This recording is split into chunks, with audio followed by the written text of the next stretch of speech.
Alright guys, welcome back to the channel. We are continuing on this Washburn B-20 active base here. And before I really start to get into more of this, we need to record some of the measurements here so that we have a reference point when we get to putting on the new strings, and especially for when we're going to craft the new knot. And these measurements will just get it in the ballpark of where it was before we took it apart. So something that I would start out with would be to measure the neck relief. And as mentioned in one of the previous videos, I had a good company based in the Netherlands, TLC Guitar Goods, sent me this very nice precision notched straight edge for working on this particular project. And with this bass right here, we have a 24-inch scale.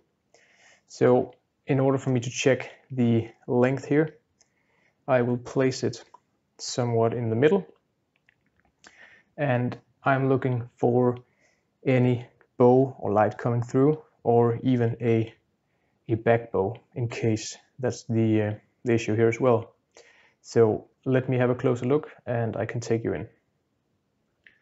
Okay, so having a look at it from this angle here, you should be able to see that if I zoom in here, we have a light gap coming through right under the 2nd fret here. And as we move down, you'll see that towards the 5th, the 7th, 8th, and 9th fret, that we actually have no gap coming through here. So the neck is quite backbowed, even with these strings on here. If we go down a little further to the end of the neck here, you will be able to see that if I zoom in again, that we have quite a big gap of light, or you can see the background of my work table there coming through. So the issue right here at the moment is a back bow. And with the measurements that I have to record next for string action and knot action, as well as pickup height, I would like to start by adjusting the neck back to a somewhat straight position, or even loosen the strings completely off, check the neck again, and adjust it from there. So I'll have to just check a few other things, and I will get right back in so you can see what the next process is going to be. So in order to get the back bow out here, I will, in this case, start by loosening the tension from the strings here and get a feel for how the neck reacts when the strings are taking off. And I could easily just, with the strings on right now, go in and readjust the truss rod, but in this case I would like to see how the neck reacts when the string tension is decreased. So we'll just have a look at that. So as we get in a little closer here, with the strings now decreased or detuned, you can see that the gap right now and the entire back bow is actually getting worse.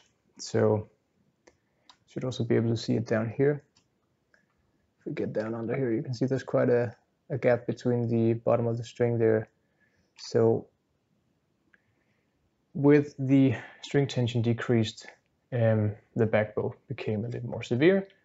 But with the strings detuned now, I will go in and remove the cover plate up here and try to get a feel for how the truss rod is working.